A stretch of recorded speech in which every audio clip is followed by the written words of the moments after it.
a woman in the middle of the delivery room, squeezing the edges of the stretcher tightly, preparing to give birth to her baby, when she noticed that there was something strange about her doctor, who also seemed to move in a very strange way. Very scared, she tried to warn everyone what was happening, but the pain of her contractions barely allowed her to speak. And that's when something unthinkable happened. And suddenly a chorus of screams began to be heard in that hospital, announcing an event that would forever mark the life of this poor woman. Natives of a small town in the south of Argentina, Mark and Alexandra were a young couple of florists who live by selling arrangements and renting an annex to their house to the hundreds of tourists who came to visit throughout the year. After learning that in less than 9 months they become parents, a great joy enveloped them, and they were worried about offering the best to their baby. Although at that time, births still used to be carried out at home and very few moments went to hospitals, they decided to take control from the beginning and start saving money so that their child could be brought into the world in a private medical center by the hands of experts. Since, in his opinion, this would be the best, they strictly attended consultations and followed the instructions given by their doctor to the letter in order to carry the pregnancy in the best possible way. As soon as he found out about her condition, Mark asked his wife to stop working, and he began to take care of his business and attended the tourists so that she could be calm and not have to worry about anything.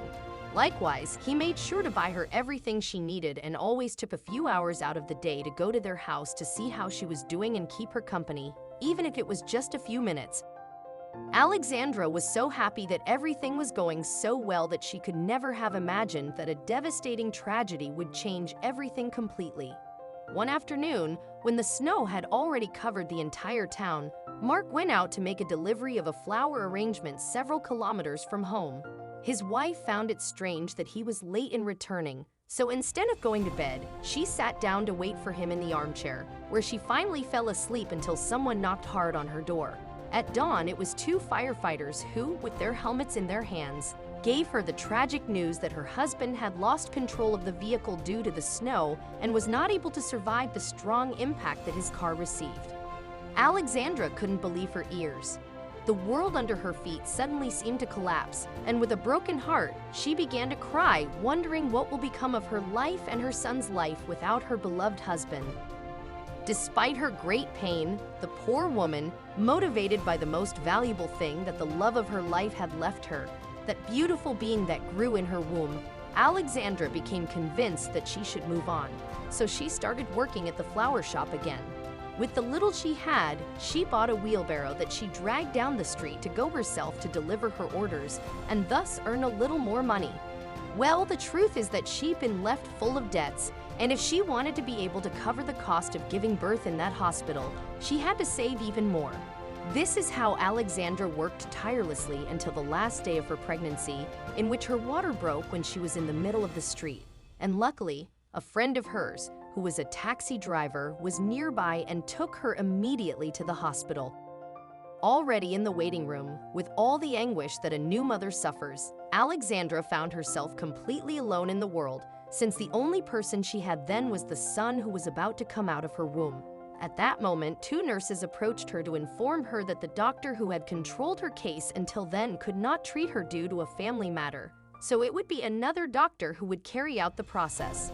This was a man she'd never seen before, since apparently he'd only been working there for a few weeks. This made her feel uncomfortable, so much so that she was about to leave. But the nurses asked her to keep her calm and begin to speak wonders of the doctor already in the delivery room. Tormented by contractions, the poor woman had to wait almost an hour.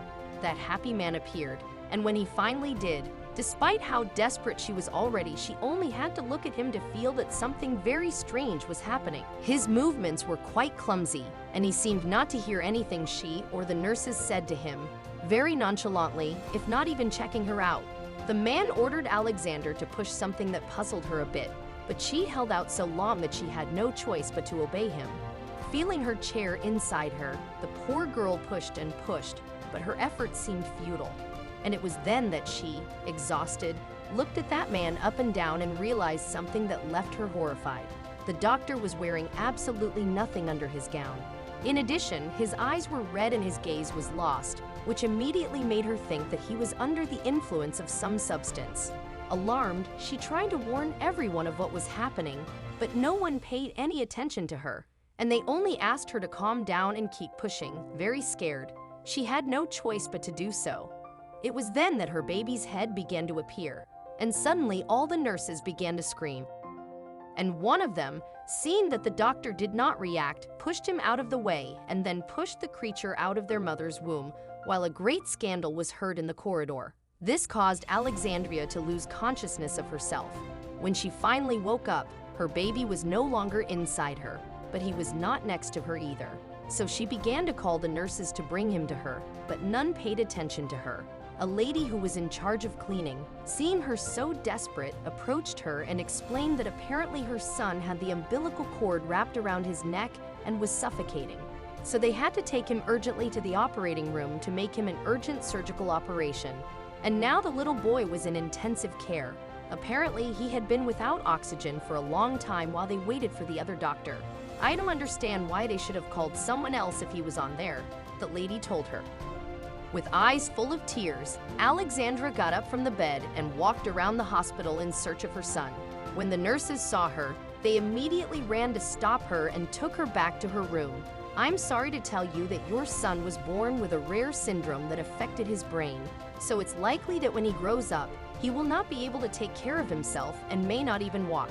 As she kept explaining to them to let her see her baby, Alexandra didn't believe a single word, so very upset, she began to shout that this was a lie and it was all the fault of that doctor, who could not even stand up. And even so, they allowed him to treat her. Being in those conditions, not knowing how to respond, those women told her to shut up and stop making false accusations. But seeing that she was willing to continue talking, she was injected with a sedative. The next day, they threw her out into the street with her poor child, who was still very delicate in her arms. Although luckily, and thanks to her perseverance, she was finally able to get her baby the medical attention he needed after a fight of more than a decade for justice to be done. And both the doctor and the hospital were sanctioned for that unforgivable negligence that forever marked her life and that of her son.